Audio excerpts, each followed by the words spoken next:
Boa noite a todos. Sejam todos muito bem-vindos a mais uma noite de reflexão, de debate, de conversa.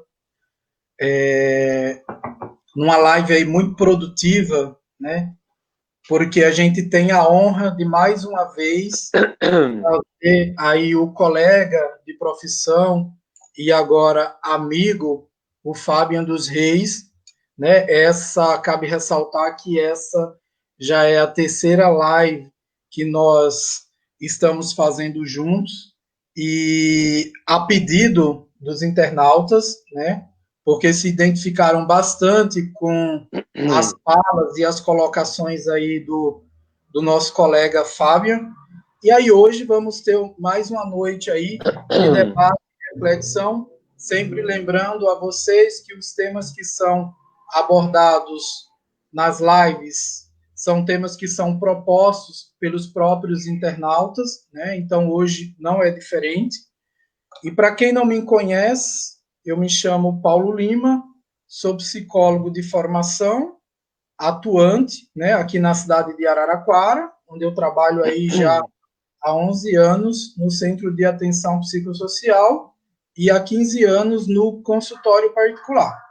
Além disso, eu dou aula também, né, numa escola de cursos técnicos chamado CETEC, que é Centro Educacional e Técnico de Araraquara, e nas horas vagas a gente procura aí instrumentalizar a sociedade com temas que são relevantes e que vão aí ao encontro da vida da grande maioria aí de nós, enquanto cidadãos inseridos aí nessa sociedade.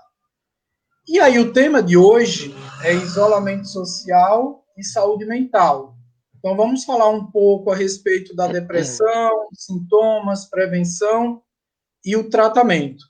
E aí, para contribuir mais uma vez com essas discussões, com essa reflexão, eu convidei o meu amigo querido, né, o Fábio dos Reis, ele que é psicólogo clínico, especialista em psicologia clínica, mais especificamente na abordagem psicanalítica do sujeito contemporâneo, e ele atua na cidade de Caxias do Sul, no Rio Grande do Sul.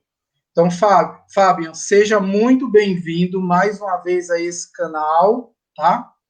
E eu gostaria que você se apresentasse aí para os internautas para a gente iniciar o nosso bate-papo de hoje. Fica à vontade. Ok. Muito obrigado, Paulo, pelo convite de mais uma vez poder estar contemplando um público tão especial, que são as pessoas que acabam seguindo você no Facebook, acompanhando as lives que você promove. E essa, como você falou, é a terceira, né? É a segunda que eu falo como profissional da psicologia, uma outra foi sobre o veganismo, que aí é uma filosofia de vida pessoal. Então, hoje eu vou estar aqui falando como psicólogo. Como você já me apresentou, eu sou psicólogo, tenho formação na linha psicanalítica, numa pós-graduação, enfocando o sujeito contemporâneo, a psicologia clínica do sujeito contemporâneo.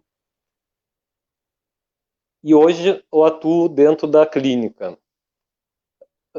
Em tempos de isolamento social, em tempos de pandemia, essa clínica tem se expandido além dos horizontes da cidade onde eu atuo presencialmente.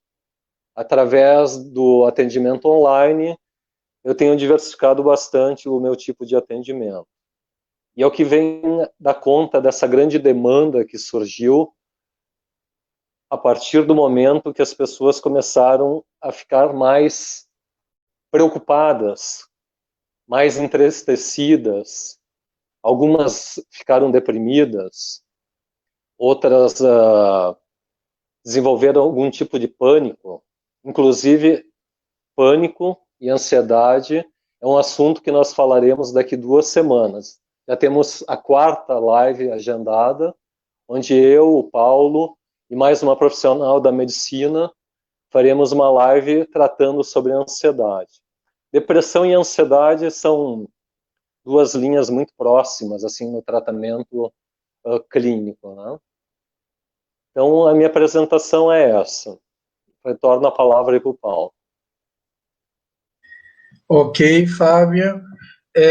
Antes da gente iniciar aqui com uma questão disparadora, eu gostaria de dar boa noite às internautas que aqui estão, a Tânia Gomes, a Maria de Lourdes, né?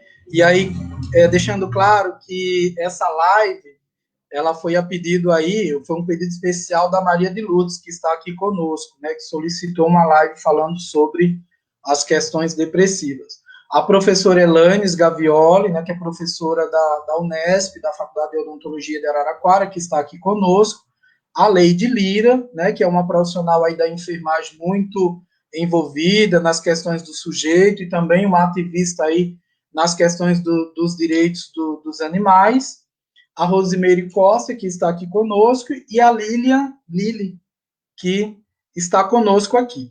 Então, para iniciar, Fábio, o nosso debate, eu gostaria de ouvir um pouco de você, que você colocasse aí para as nossas internautas, como que a psicologia, dentro da abordagem psicanalítica do sujeito contemporâneo, enxerga o indivíduo e suas relações com o eu interior e com a sociedade.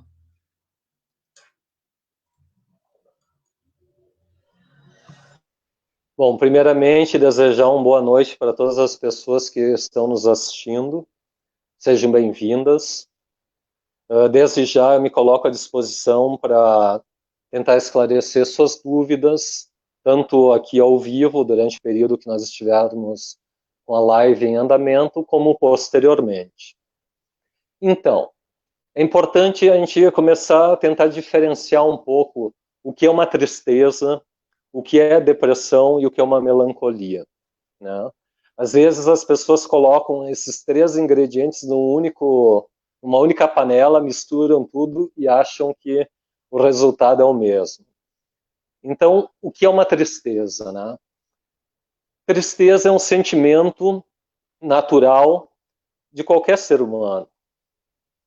Existem momentos da vida que a gente tem alguma perda, tanto uma perda a nível afetivo, um relacionamento, uma perda material, uma perda que nos leva a um luto, né? Uma perda da morte de alguém, de um parente próximo, de um amigo, de um animal de estimação, que nos entristece muito. E é um momento que as pessoas normalmente, né, se deparam com esse sentimento e curtem a fossa, entre aspas, né? Lidam de uma forma saudável com esse sentimento, percebendo que faz parte da vida, que a gente não está alegre e feliz o tempo todo. Existem momentos que a gente está feliz, outros momentos que uma tristeza vai fazer parte do nosso cotidiano. Em algumas vezes de uma forma mais branda e de outras vezes de uma forma mais intensa, quando há uma perda significativa na nossa vida, né? Uma perda do emprego, uma perda financeira, o luto por alguém que a gente ama. Mas a partir do momento que essa tristeza permanece, se intensifica, paralisa a pessoa, pode se agravar e se tornar um quadro depressivo. Então a depressão, ela é composta pelo sentimento da tristeza, ela não é a mesma coisa que tristeza, mas geralmente faz parte de um quadro depressivo o sentimento da tristeza. Apatia, né? A pessoa fica apática, ela fica sem gosto por saborear as coisas simples da vida que ela até então exaltava na sua rotina diária. Ela começa a ficar retraída em si mesma, né? Só que às vezes essa depressão ela pode também vir da busca da sua própria identidade. A pessoa está em construção da sua identidade e a sua autoestima não está muito condizente com aquilo que ela gostaria que o padrão social vende para ela como algo positivo. Sempre existe esse culto de si mesmo a partir do olhar do outro.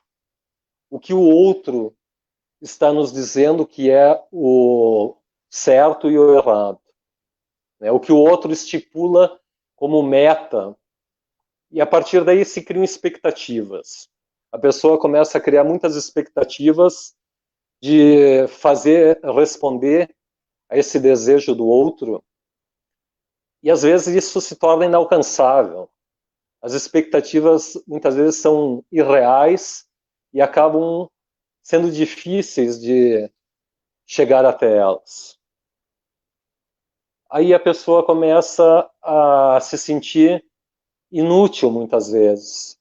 Um padrão social muitas vezes que é estipulado na própria família, né? As relações sociais primárias, elas são fundamentais nesse processo. Quando o sujeito ouve uma mensagem constante de que ele não faz nada certo na vida, que tudo o que ele busca não é algo que tenha valor, isso vai afetar drasticamente o seu sentimento de competência pessoal e de valor pessoal. A sua autoconfiança e seu autorrespeito, de alguma maneira, vão ser atingidos. Quando existe essa busca a partir do olhar do outro. E a maioria das pessoas funcionam assim. A gente está sempre numa busca constante de agradar, né? Eu vou fazer uma live hoje para o público X e eu tenho que agradar essas pessoas, né?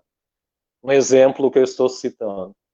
Aí depois eu reavalio aquilo que eu falei e olho, eu acho que não agradou, né?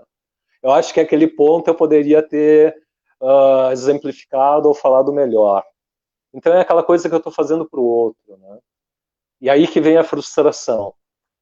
E quando essa frustração de não ter alcançado alguma meta, que muitas vezes não é a meta própria, é uma meta que o outro estipula, quando vem essa frustração, esse sentimento de impotência e inutilidade se intensifica. Porque essa autoestima ela não está baseada no seu sentimento pessoal, está baseado no reconhecimento do outro. E quando se perde esse reconhecimento, a perda desse objeto, a pessoa percebe que a sua expectativa, que era grandiosa, foi frustrada. Ela não se sente retribuída a partir do feedback que o outro dá para ela. E esse estado de frustração vai esvaziando aquele investimento todo que ela fez em si mesma, de achar sim que ela era capaz, que ela era merecedora. E aí começa a se intensificar um quadro depressivo, né? A partir do momento que a pessoa tem uma dificuldade um pouco maior a nível de estrutura psíquica, esse quadro ele pode se transformar numa melancolia, né? Na melancolia, que é um caso um pouco mais grave, que atinge uma parcela das pessoas, ela não consegue se diferenciar de si mesma e do outro. Ela tem uma identificação muito forte com o outro, e quando o outro não responde da forma como ela espera, ela entra num sentimento de desvalia. Ela não se sente valorizada porque o outro não a valorizou. Isso é extremamente desestruturante para uma pessoa que chega a um ponto de de melancolia. Então existe uma busca constante dentro da clínica médica, da clínica psicanalítica, da clínica de outras linhas teóricas dentro da psicologia, de uma solução para esse problema, né? Quando a depressão começa a se tornar algo corriqueiro na vida da pessoa e ela começa a paralisar perante a vida, quando começa a ter consequências nas relações sociais familiares, nas relações sociais secundárias com amigos, com empregadores, e ela começa a ter prejuízos a partir daí. Muitas vezes ela não se dá conta tão fácil assim de buscar uma ajuda, né? Na maioria das vezes alguém vai sinalizar essa pessoa de que ela está precisando buscar ajuda. Em outros momentos, a sua angústia é tão grande que ela mesma se dá conta e cai a ficha de que ela está precisando de busca de ajuda. E a primeira imagem que vem à cabeça, né, de alguém que busca uma ajuda no geral é a pílula mágica. É o remédio que tire os sintomas e que devolva a ela o colorido da vida, né? E dentro da clínica médica é dado uma ênfase muito grande a isso, né? O discurso psicopatológico, né? Muitas vezes, quando se chega à busca de um profissional da área da saúde, médico, um psiquiatra ou um médico clínico, ele vai avaliar os sintomas desse sujeito, desse paciente, a partir de alguns critérios que estão dentro de um classificador dos critérios de doença mental dentro da depressão, né? Que é o CID-10, né? Que é a classificação dos transtornos mentais de comportamento, a 10ª atualização, ou do DSM-5, que são manuais usados pela medicina para identificar os sintomas de uma pessoa que está num quadro depressivo, né? Um dos livros é esse aqui, ó, o CID-10. Então, dentro do CID-10, existe algumas divisões dentro do episódio depressivo. Tem o episódio depressivo leve, o moderado e o grave. Todos eles têm alguns sintomas em comum, que são a concentração e atenção reduzidas, autoestima e autoconfiança reduzidas, ideias de culpa e inutilidade, mesmo no tipo leve do episódio, visões desoladas e pessimistas do futuro, ideias ou atos autolesivos, ou suicídio. Prevenção de suicídio foi uma live que a gente fez agora algum tempo atrás, eu, o Paulo e 2 profissionais da área da enfermagem, onde a gente pôde abordar bastante esse tema. E o suicídio, a tentativa, a ideação e o ato também estão presentes na depressão. O sono perturbado e o apetite diminuído. Então, esse é o paradigma biológico, né? Através do discurso psicopatológico, é necessário que o paciente tome uma medicação, né? Essa abordagem, ela tem suas referências teóricas dentro da neurociência, que estuda as questões do cérebro, e através de um ajuste medicamentoso se chega a um objetivo, né? E muitas vezes não se valoriza a psicoterapia. A psicoterapia, ela tende a ser eliminada do dispositivo psiquiátrico, né? Ela acaba sendo transformada num instrumento secundário. Sempre face a intervenção psicofarmacológica. Sempre se prioriza a medicação, o remédio. Não estou, através da minha fala, dizendo que a medicação e o remédio é algo desnecessário no tratamento depressivo. Sim, né, mediante uma avaliação de um profissional da medicina, de preferência um psiquiatra, mas o médico clínico também pode fazer a medicação, o diagnóstico, receitar a medicação adequada, pode sim se conter o sintoma.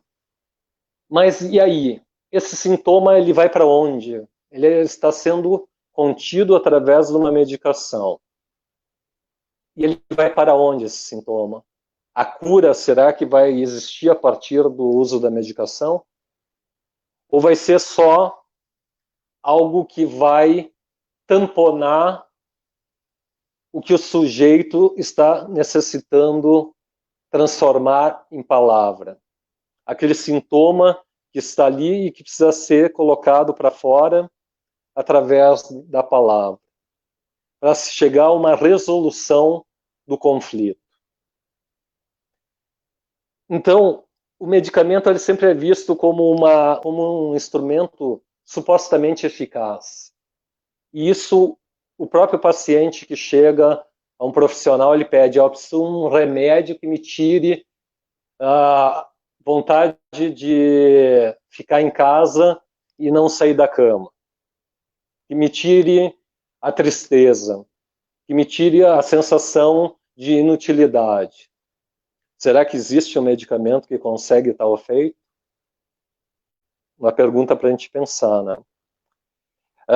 Como eu falei ali, né, existe um conjunto articulado de sintomas e acaba sendo a referência, né, para nomear e para construir uma síndrome. Mas será que a pessoa, o sujeito, é só os sintomas que ele está apresentando? Tristeza, falta de apetite, sono perturbado, aquilo que a gente falou há pouco dentro dos critérios?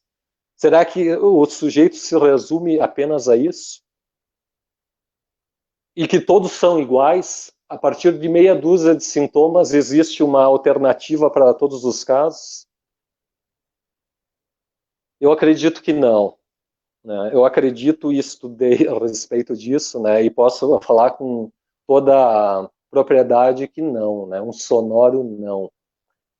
Cada sujeito é dotado de uma subjetividade, é um ser único, né? E hoje, através da medicação, não se pretende mais curar esse sujeito no sentido clássico da medicina clínica, mas regular o mal-estar que ele está sentindo. Por isso que ele fica tomando a medicação durante 1 ano, durante 2 anos, durante muito tempo, né? Alguns ficam refém dessa medicação por uma vida toda, né? Centrando-se apenas naqueles acontecimentos corporais dessa pessoa, deixando de lado aquelas questões psíquicas da subjetividade que são tão importantes para que esse sujeito que necessita ser escutado possa falar, né? Fica algo muito pontual dentro da história. É o acontecimento aqui agora ou nos últimos 2 anos. Mas toda a história de vida do sujeito muitas vezes não é levada em conta. Aqueles conflitos que são remanescentes desde a formação da estrutura psíquica desse sujeito ficam a um nível secundário, né? Se perde aí, né? Entra no esquecimento e no silêncio o eixo da história desse sujeito. A partir do momento que essa história é contada por um profissional da psicologia, num tratamento psicoterápico, essa história ela pode ter novos significados. A pessoa começa a se dar conta de algo que ela vem repetindo constantemente na sua vida e acaba sendo um padrão automático. E muitas vezes, através da psicoterapia, ela consegue ter novos olhares para a sua própria história e parar com aquela compulsão de repetir o que ela vem repetindo durante toda a sua existência. Dentro da terapia, da psicoterapia, o registro da história do sujeito é fundamental. Mas, Paulo, eu vou dando continuidade. A hora que você quiser interromper, né, pode me interromper. Eu Mas, posso fazer sim, uma questão aí, que claro, diante das colocações que você trouxe, que eu acho bem pertinente, não quero quebrar seu raciocínio, tá?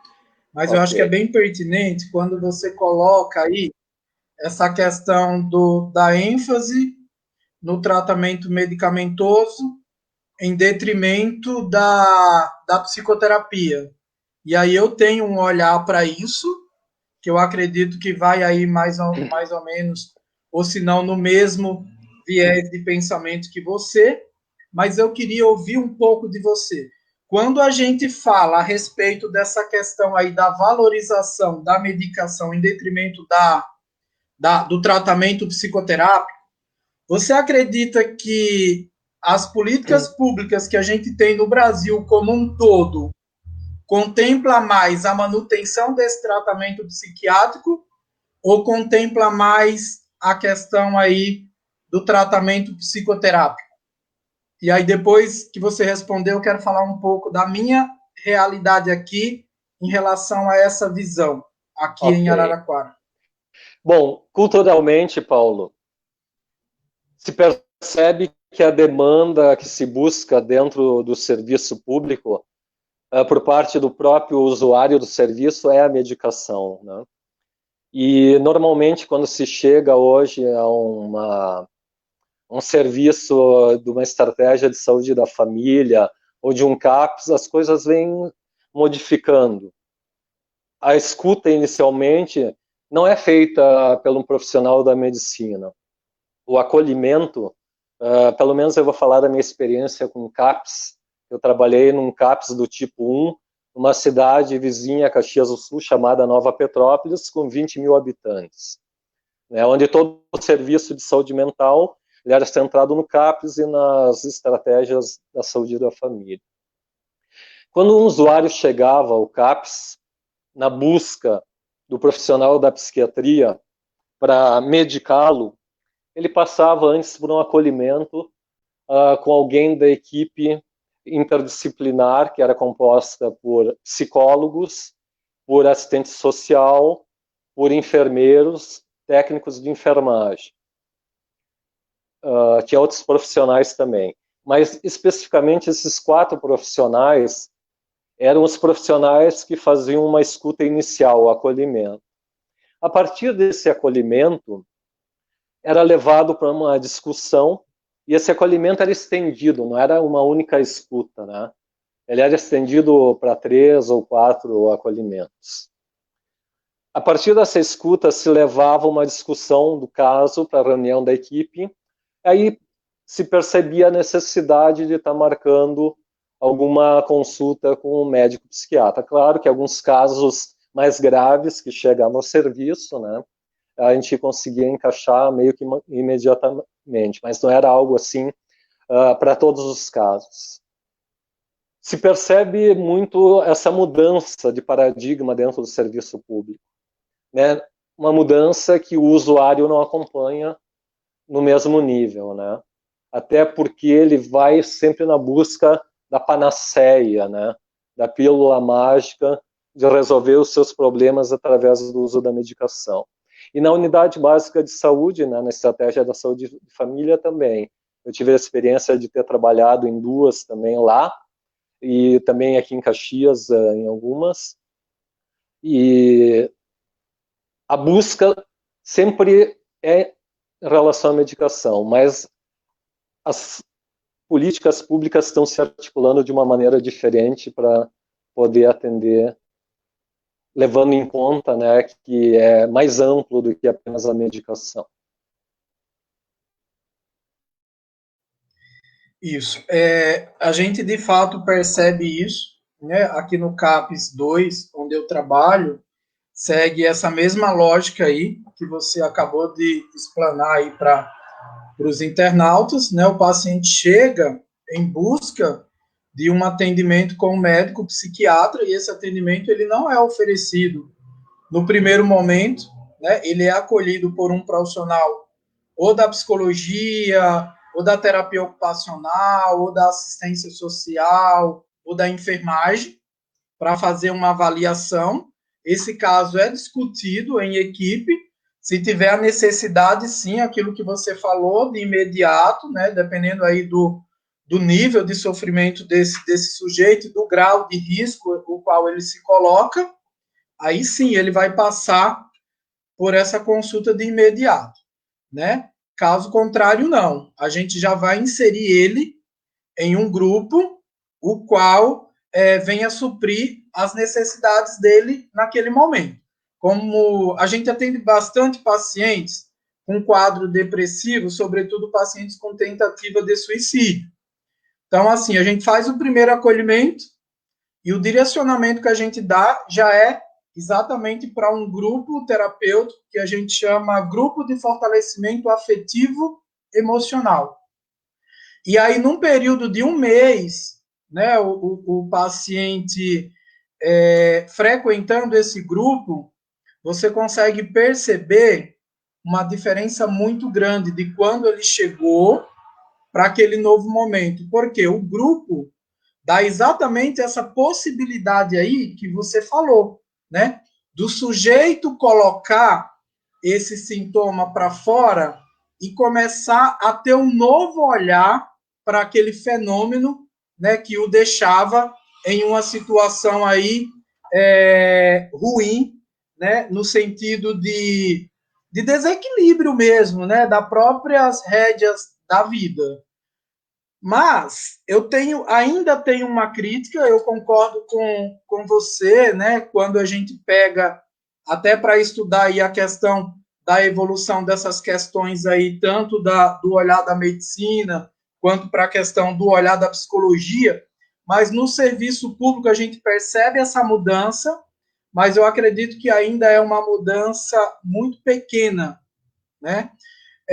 Quando eu pego paciente com tentativa de suicídio importante, né, com 5, 6, 8 tentativas de suicídio importante, que o CAPS a gente tem o papel aqui de tirar o paciente da crise e encaminhar para o ambulatório, que a gente tem um ambulatório aqui. Tá, beleza.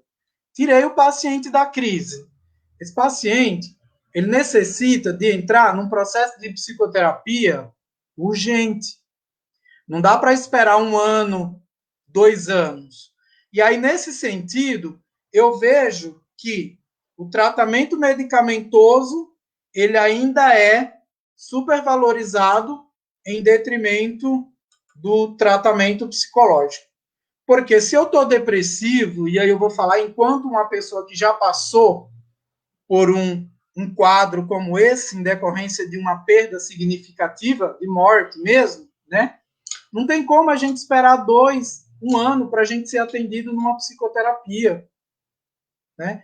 Então, nesse sentido, eu acredito que falta ainda bastante, assim, para a gente caminhar no que diz respeito aí às políticas públicas. E aí eu estou falando da realidade aqui, não só da cidade a qual eu atuo, mas da própria região, porque eu dou aula em uma escola que atende várias cidades da região, e aí os alunos, muitas vezes, quando estão numa situação como essa, ou os familiares que estão numa situação como essa, vêm me procurar no sentido de orientar, saber onde procurar ajuda, o que fazer, né? Então, nesse sentido, pelo menos é a minha visão, e eu acho que esse canal é exatamente para isso, para a gente se colocar as nossas ideias, as nossas vivências, né? O que a gente pensa dentro de uma realidade, não é nada fora de uma realidade, não é nada fantasioso, mas eu acho um absurdo, né, um paciente num quadro depressivo grave, com 5, 6 tentativas de suicídio, ter que esperar 1 ano, 2 anos, muitas vezes para entrar num processo de psicoterapia. E aí eu acredito que com isso acaba fazendo com que cada vez mais as pessoas tenham uma crença na pílula mágica, né? Porque quer queira, quer não, a medicação ela vai acabar aliviando, sim, aquele sofrimento, tá? Mas trabalhar de fato o que precisa ser trabalhado, conforme você colocou, é num processo psicoterapêutico, para eu encontrar a raiz, para eu ressignificar, para eu ter novos olhares, é com a psicoterapia, né? E aí eu costumo falar para os pacientes, né? O medicamento, ele faz uma parte, eu costumo até brincar, eu até falo, o medicamento, ele faz 50%. 50% é com você, né, no sentido de se voltar junto com o profissional aí, para essas questões que levaram você, né, a ter um comportamento como esse, a ponto de, muitas vezes, até de tentar tirar a própria vida. Então, o medicamento, eu falo, não é a salvação da lavoura, mas diante das políticas públicas que vêm sendo colocadas, acaba fazendo com que o paciente acredite nisso. E o viés errado de alguns profissionais também, tá? No período em que eu fiz matriciamento na atenção básica, eu me deparei com um paciente que iniciou medicação após a perda do marido, com 19, 20 anos de idade, e estava com 45 anos de idade fazendo uso do mesmo medicamento, né? E aí eu percebo que existe uma manutenção muito grande aí por parte de alguns profissionais, né? Alguns têm um olhar diferente, né, no sentido de ir desmamando, né, essa medicação do paciente aos poucos. Inclusive, tem até um profissional aqui na cidade que eu gosto muito, em uma unidade de estratégia de saúde da família, que tentou fazer um trabalho de desmame com a população, e esse colega médico, ele foi pichado por essa população, né? Mas exatamente por quê? Porque já veio de uma crescente de outros profissionais que, ao invés de iniciar esse tratamento de uma forma adequada, ele foi dando essa manutenção. Então, eu acho que tem várias questões aí envolvidas nesse sentido, mas esse é o meu ponto de vista. Eu não sei o que tu colocaria em relação a isso, se é uma fantasia da minha parte, se não é. O que tu acha? Então, Paulo, totalmente dentro da realidade brasileira, o que você colocou, né? Não sei mundial, mas eu acompanho o que eu percebo dentro das políticas públicas praticadas no Brasil, né? E concordo contigo, né, em relação à questão da dificuldade do acesso à psicoterapia para grande parte da população. Nem todos têm condições de pagar os honorários de um profissional da psicologia num atendimento presencial ou online, né?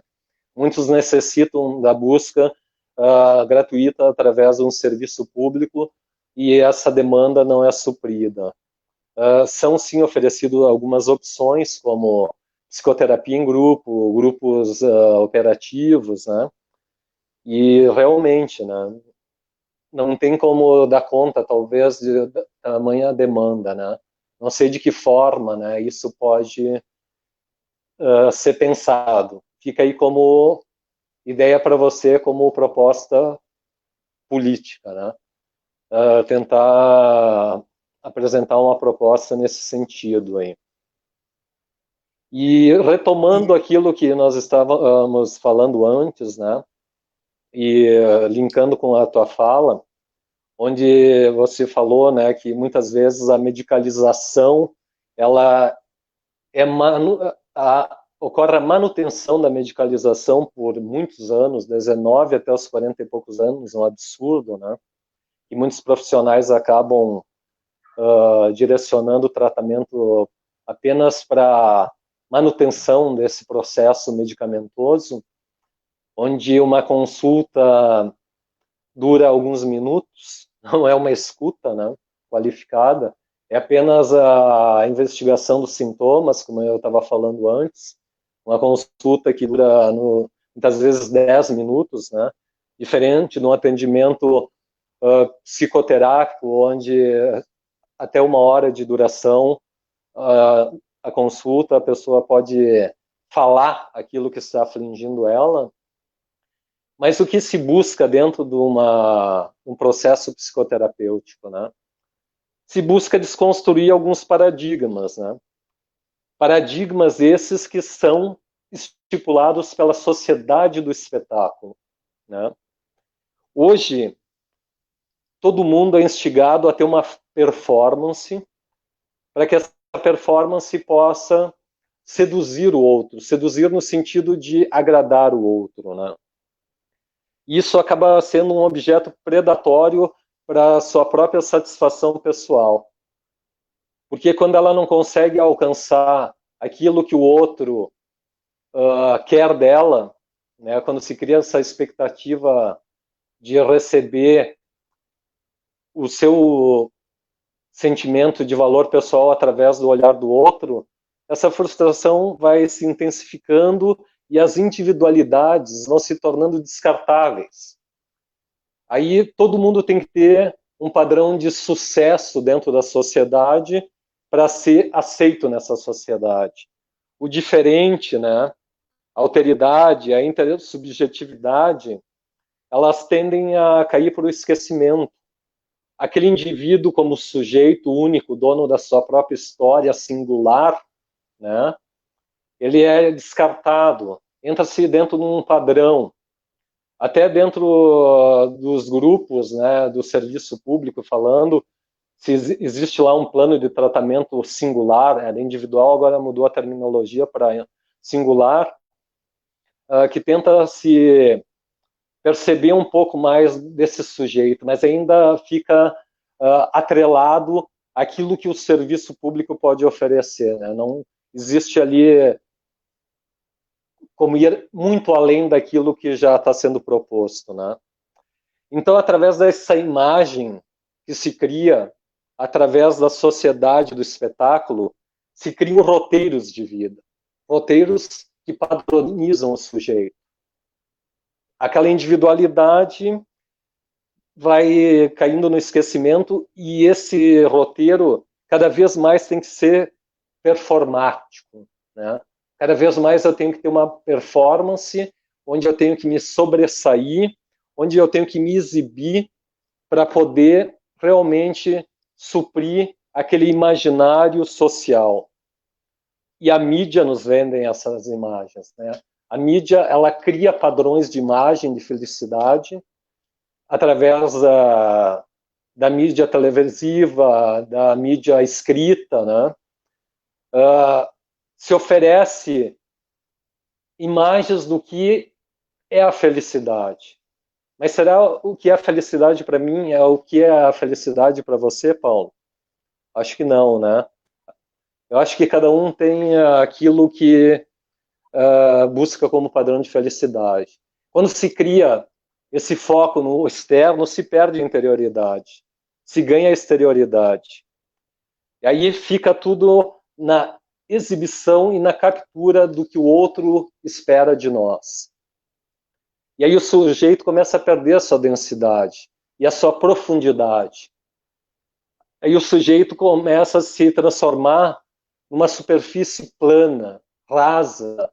As pessoas ficam cada vez mais com sentimentos de futilidade, se sentindo inúteis, porque elas nunca vão conseguir alcançar aquilo que o externo vende para ela como algo que ela tenha que alcançar. Então, o que era fora de si, até um tempo atrás, que era a perda da razão, que a pessoa acabava sendo taxada de louca, né? Hoje, estar fora de si é visto na sociedade como uma exterioridade dessa performance teatral que o sujeito é infligido e que ele tem que sustentar de alguma forma para agradar a sociedade, né? Isso tudo é um enfeite para o cenário da própria existência. A existência, ela vai se diluindo. Por isso, do processo depressivo, né? A pessoa começa a perder a sua naturalidade, vai diluindo a sua própria existência. Não consegue dar conta daquilo que o externo imprime para ela como o que ela tem que buscar, o que ela tem que alcançar, né? E aí quais são as consequências, né? as consequências é o que a gente está vendo aí. Pessoas cada vez mais adoecidas, né? A sua própria temporalidade, a sua história, ela se esvai e começa a entrar em colapso. A sua subjetividade, a sua essência, né? Ela vai se tornando superficial. E essa essência, ela acaba se formando através do contato com o externo e vai se sobrepondo crenças que vêm de fora, que muitas vezes não é aquilo que a pessoa acredita, como aquilo que ela tem que seguir, aquilo que ela tem que buscar. Acaba ocorrendo uma exaltação muito grande dessa e desmensurada dessa busca do eu através do social. E quando a pessoa não alcança isso, o que acontece com ela? Ela se torna deprimida. E aí ela é lançada no limbo da cena social. São aquelas pessoas que são consideradas para o grande público como fracassadas, né? Quando alguém procura o serviço público, principalmente numa cidade pequena, eu tive a experiência de ver isso, né? O próprio sujeito, quando buscava isso, dizia, eu vim aqui buscar ajuda porque eu estou ficando louca. As pessoas estão dizendo que eu estou ficando louca. Eu atendi muitas crianças, né? E as crianças, no meio escolar, eram taxadas como loucas, né? Porque buscavam um serviço de atendimento dentro de um CAPS, né? Então, é isso, né? A depressão é vista pela sociedade como sinal de fraqueza, não como uma doença incapacitante, grave, que precisa ser tratada de uma forma interdisciplinar, né? Onde a medicina é importante, sim, a medicação é importante quando ela é prescrita de forma adequada, quando não há uma medicalização do sujeito e quando, concomitante a isso, existe uma psicoterapia associada. Porque as pessoas acabam ficando impossibilitadas, né, de serem cidadãos da sociedade do espetáculo. E elas precisam, né, lidar com isso de alguma forma. E a melhor forma de lidar com isso é sair dessa excessiva cobrança, que pode se transformar num terror fóbico. Nós vamos falar sobre isso daqui 2 semanas, né? Ansiedade e síndrome do pânico. E quando ela se percebe impossibilitada de exaltar os seus figurinos na sociedade, ela vai adoecer. Mas daí o que a gente pode falar daquelas pessoas que têm um estilo de vida diferente, né? Nem todo mundo tem uma estrutura psíquica de estar comunicativa com as outras pessoas. Algumas pessoas são mais retraídas, algumas pessoas são mais sonhadoras, algumas pessoas são mais reflexivas, e outras são mais exibicionistas, exaltam mais o eu, precisam manter uma postura social para se sentir qualificadas, né? O que a gente pode falar dessas pessoas mais retraídas, né? Elas não necessitam ser iguais às outras. É o estilo de vida delas. É a estrutura de personalidade delas. Então tem que ser respeitado o sujeito pelo que ele é. E a psicoterapia é para dar conta disso, né? Para a pessoa se conhecer, se identificar com aquilo que ela é, se aceitar, poder ter insights em relação àquilo que para ela não faz mais sentido e que ela pode dar um novo significado, romper com aquela questão de ser refém da própria história, de alguns conflitos, alguns traumas que ela sofreu durante a sua vida, né?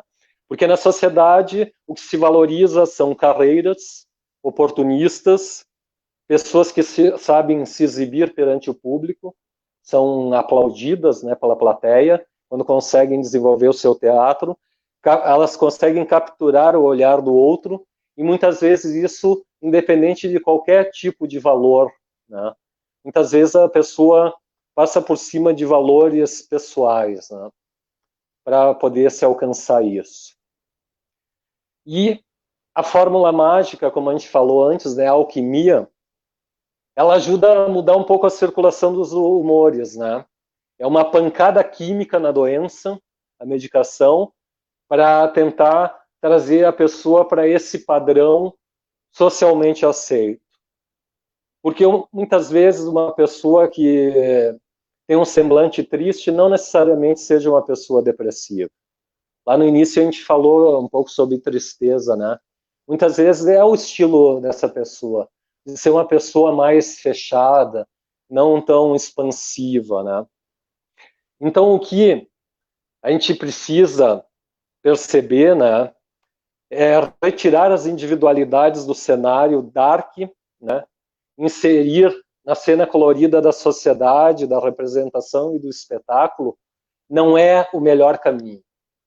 Né? Não é o melhor caminho para o tratamento de uma depressão. E qual o papel do psicólogo nisso tudo, né? É poder escutar o sujeito, fazer com que ele se escute, né? Para que ele possa realmente, naquele momento da psicoterapia, ter condições de fala, proporcionar para o paciente que ele tenha condições de fala, que ele possa ter a capacidade de se comunicar e falar dos seus conflitos pessoais, associar, representar e começar a simbolizar, dando um novo sentido para a sua vida. E aqueles casos mais graves, né, ajudar o paciente a reconstruir o próprio pensamento.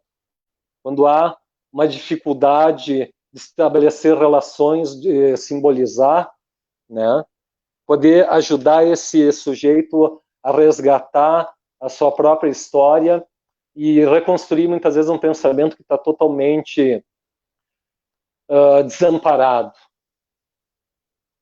Então, eu acho que é mais ou menos por aí, né, Paulo? Eu acho que eu posso ir encerrando minha fala nesse ponto e depois a gente faz aí as considerações finais. Ok. Ô, Fábio, tem algumas colocações aqui, como esse canal a gente valoriza bastante os internautas, a gente vai tentar contemplar aqui ao vivo. A Marialba Cardoso, ela dá boa noite, a Daiane João Paulo, ela dá boa noite, e a Maria de Lourdes, ela coloca obrigado, a barra de rolagem aqui subiu demais. Obrigado, Fábio, belas palavras e verdadeira. Acontece comigo, choro muito, às vezes, sem motivo aparente.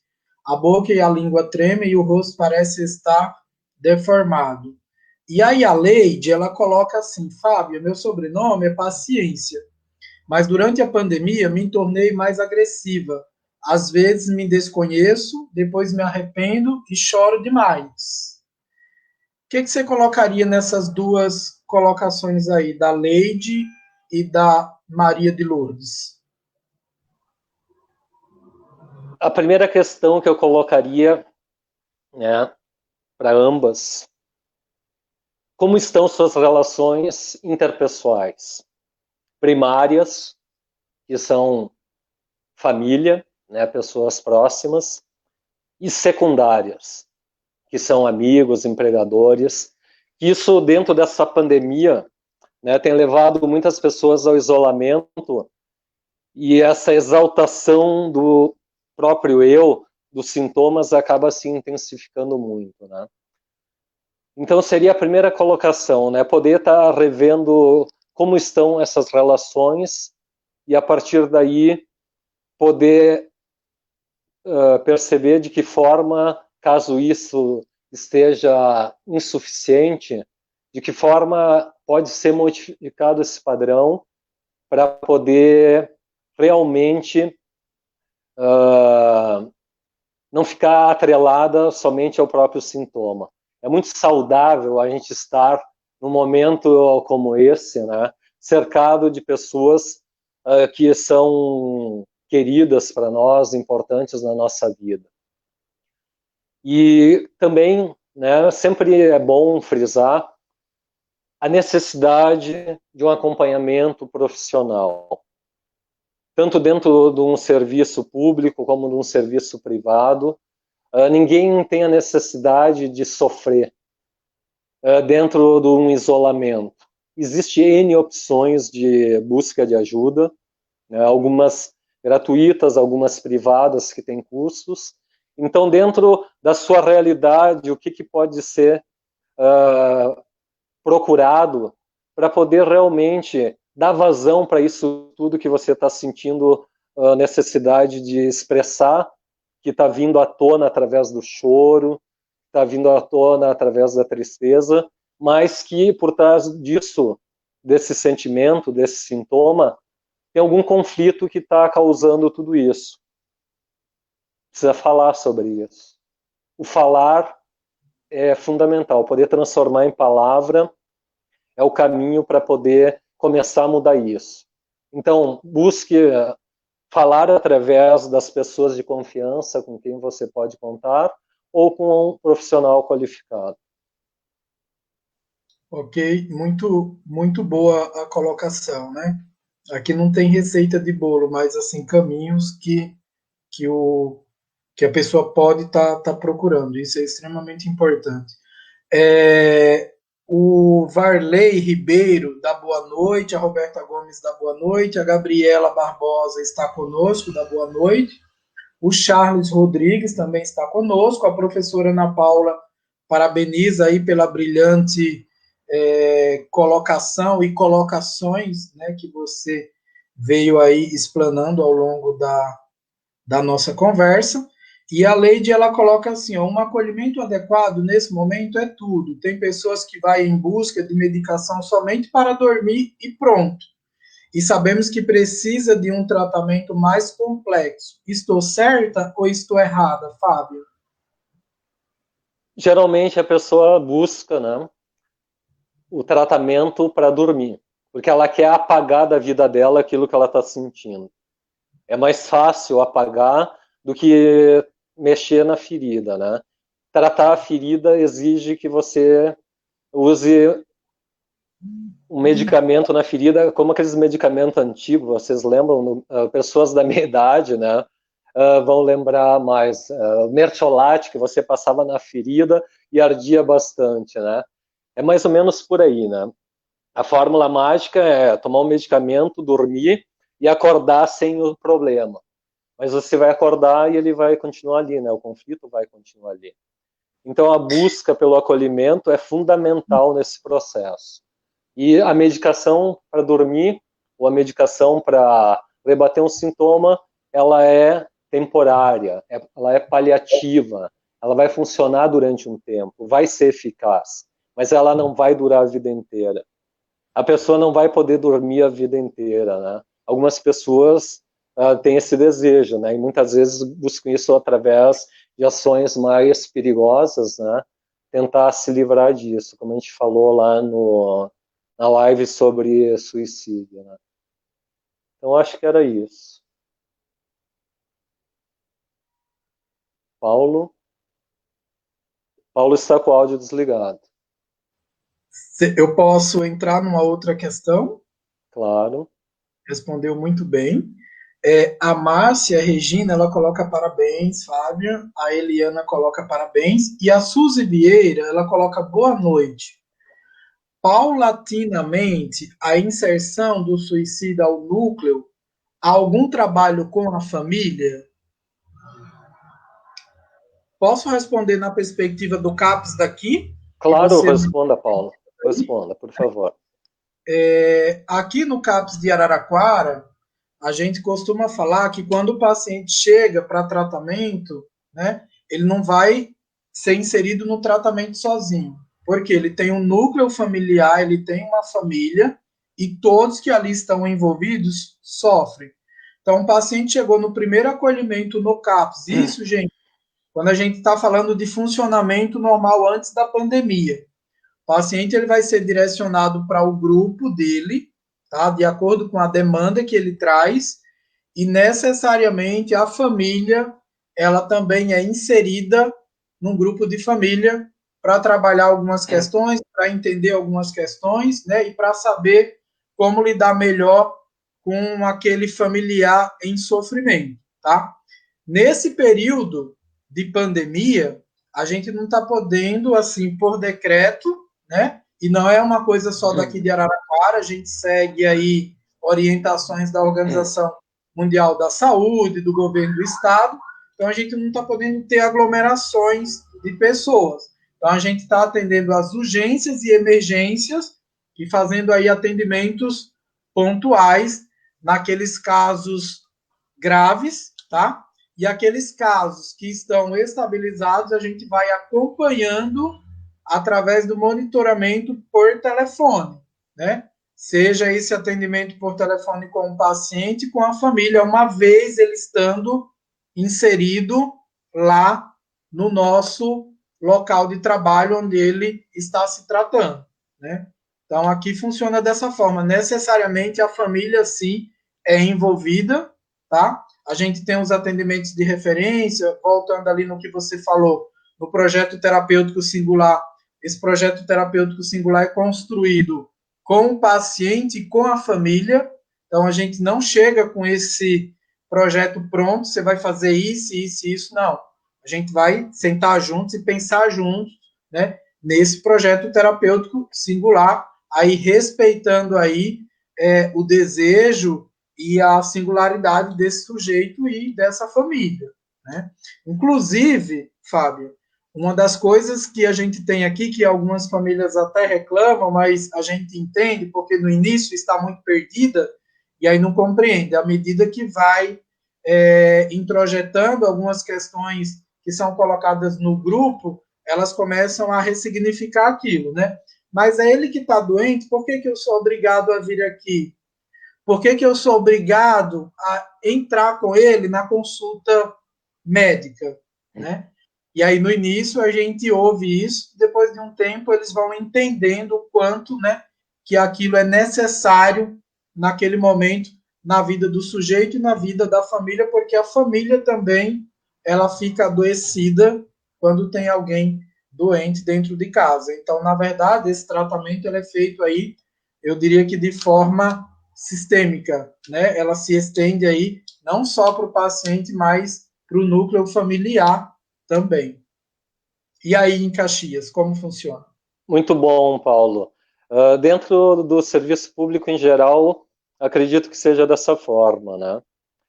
Principalmente na clínica com crianças, né? Quando eu trabalhei durante 4 anos na clínica com crianças, vinha muito essa fala por parte dos pais, porque eu, além do grupo com crianças e a psicoterapia individual com algumas, eu fazia o grupo de pais, né?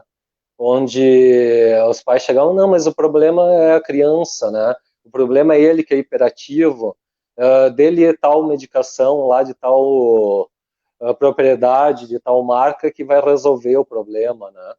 E a família muitas vezes não queria se haver com aquilo que é dela. Acaba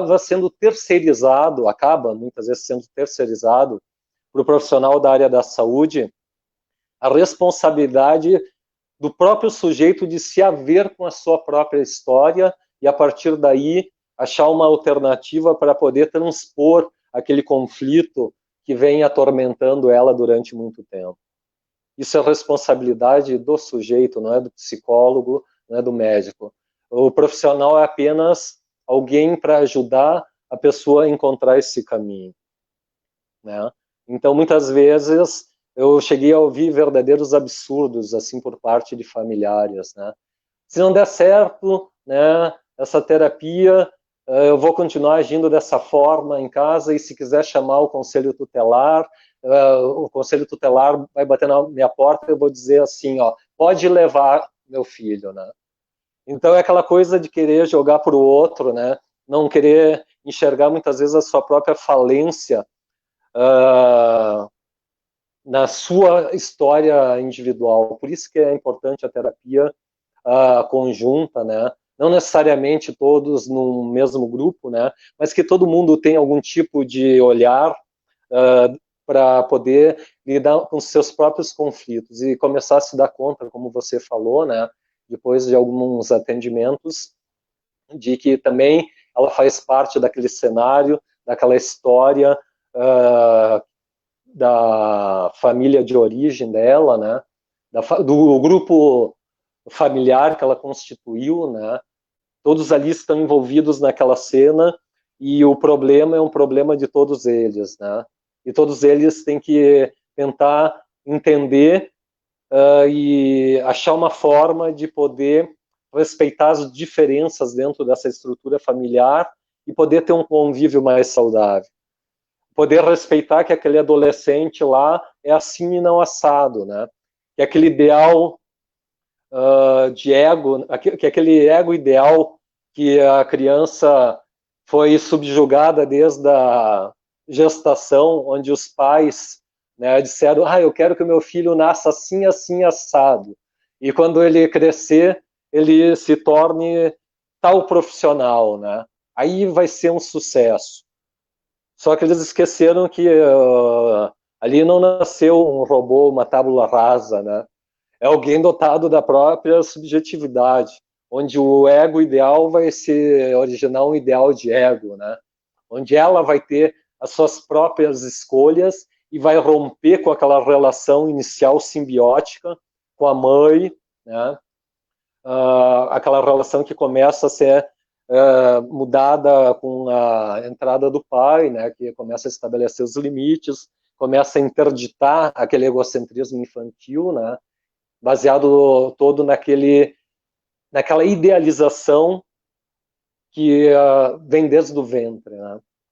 Quando existe a concepção, já se cria todo um roteiro de vida, muitas vezes, né? Então é bem Sim. isso, né, Paulo? Ok. O Cristian, meu companheiro que está no trabalho, dá boa noite aqui, parabeniza você, né, pela bela explanação. A Maria de Lourdes Alves, a qual solicitou essa live sobre esse tema, ela coloca: está maravilhosa, eu estou amando. A Leide Lira coloca: tem um livro até que fala sobre isso, que chama O Vale das Bolinhas. Então, uma referência legal aí para estar lendo, Vou lendo, né? anotar. Chama-se O Vale das Bolinhas, né? A Ana Carolina Souza, ela coloca o seguinte, Fábio: terapia é vida, algo que você começa a se reconhecer e com isso trabalhar seus medos e seus receios, que é bem a questão do ressimbolizar, do ressignificar, do ter novos olhares para a tua própria história de vida, né? Que é o que ela coloca aqui de acordo com as palavras que você muito bem colocou. E aí a Leide coloca: obrigada pela resposta. Durante a pandemia estou longe dos meus filhos, isso me deixa arrasada. Legal, ela já reconhece algo, né? Tipo, não sou louca, mas existe aí Sim. algo que dispara tudo isso em mim. O que dentro de uma pandemia é normal, mas a gente precisa buscar então aí alguns auxílios que não necessariamente, né, como você bem colocou, não precisa ser uma psicoterapia, mas os amigos mais próximos, de confiança, até para jogar isso aí para fora.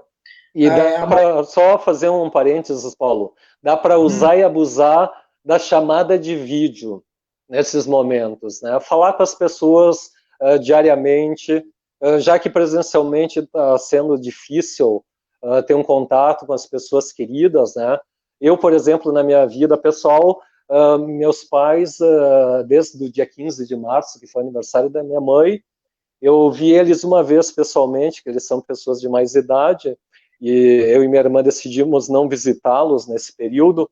A gente só se viu na formatura da minha sobrinha, né, que vai participar também aí na próxima live que eu participarei junto com ela e o Paulo, onde a gente teve um contato, mas diariamente eu ligo para eles, falo por mensagem de vídeo. Minha mãe tem 75 anos, aprendeu a usar o Instagram, o Facebook, o WhatsApp, né?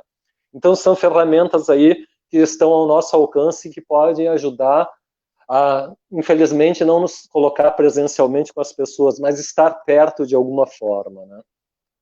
Desculpa a interrupção, Paulo, mas eu achei importante falar isso.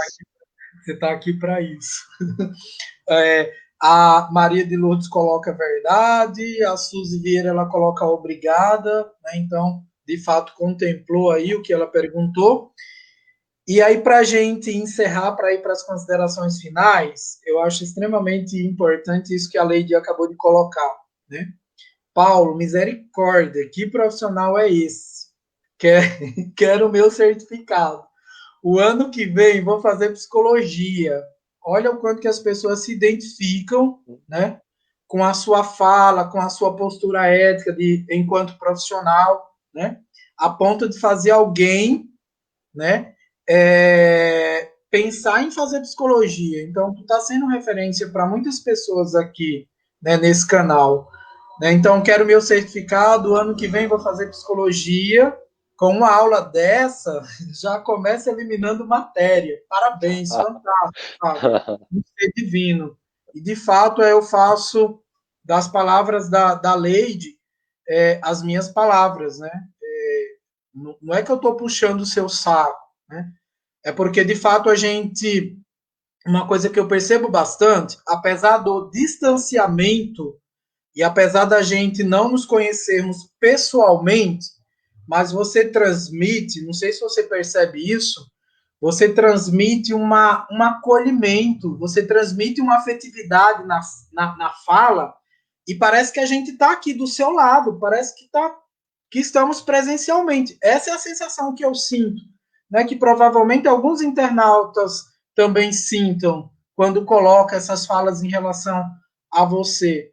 Né? O que eu acho extremamente saudável e mostra que essa ferramenta, né, ela pode ser utilizada e a gente pode ter essas sensações também.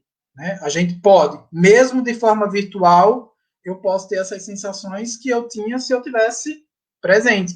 Que é o que você faz na gente, você hipnotiza a gente com a sua fala, com... Nossa, é extraordinário. Então, Fábio, só para você fazer as considerações finais, então, muitíssimo obrigado por mais uma colaboração aqui nesse canal. Né? Então, eu conversei com o Fábio dos Reis, que é psicólogo, especialista em psicologia clínica, na abordagem psicanalítica do sujeito contemporâneo, e atua aí, eu diria que agora no Brasil inteiro, mas fisicamente ele atua em Caxias do Sul e vem contribuindo bastante aí conosco, né, com as questões do sujeito, sobretudo do sujeito contemporâneo, com as nossas lives. Então, Fábio, agora é com você, suas considerações finais. Muitíssimo obrigado, viu, de coração. Primeiramente, agradecer ao Paulo. O Paulo eu conheci através de uma live, né? Eu vi que a Gabriela Barbosa esteve presente aí, ou está presente, através de uma colocação que ela fez, né? Eu conheci ele através da Gabriela Barbosa, numa live que eles fizeram sobre a violência contra a mulher, e a partir daquele momento nós começamos a conversar e começou a surgir uma sintonia a partir daquela conversa, e aí houve o convite, né, inicial de a gente fazer a primeira live sobre prevenção ao suicídio, onde duas excelentes profissionais, além do Paulo, também estavam presentes, né? A Ana Paula e a Jo, que são excelentes profissionais da área da enfermagem. Foi riquíssima aquela live, até está disponível, né, para quem não assistiu, poder assistir nos canais do Paulo. E a partir dali eu tive também o privilégio de, junto com o Paulo e a Gabriela, né, fazer uma live sobre o veganismo, que é a minha filosofia de vida. E hoje, né, estando novamente aí falando sobre depressão. E agradecer a cada um dos internautas pelo carinho, né, de vocês comigo.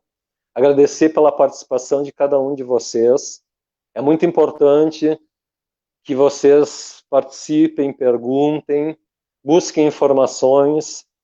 Lembrando que não precisa sofrer sozinho, né? Ninguém precisa aguentar no peito. A gente foi muitas vezes criado assim, né? Principalmente as pessoas do sexo masculino, né? Homem não chora, O homem não demonstra afeto, não demonstra fragilidade. Todas as pessoas têm suas fragilidades. E ser frágil, mesmo que a sociedade não valorize isso, faz parte da nossa existência.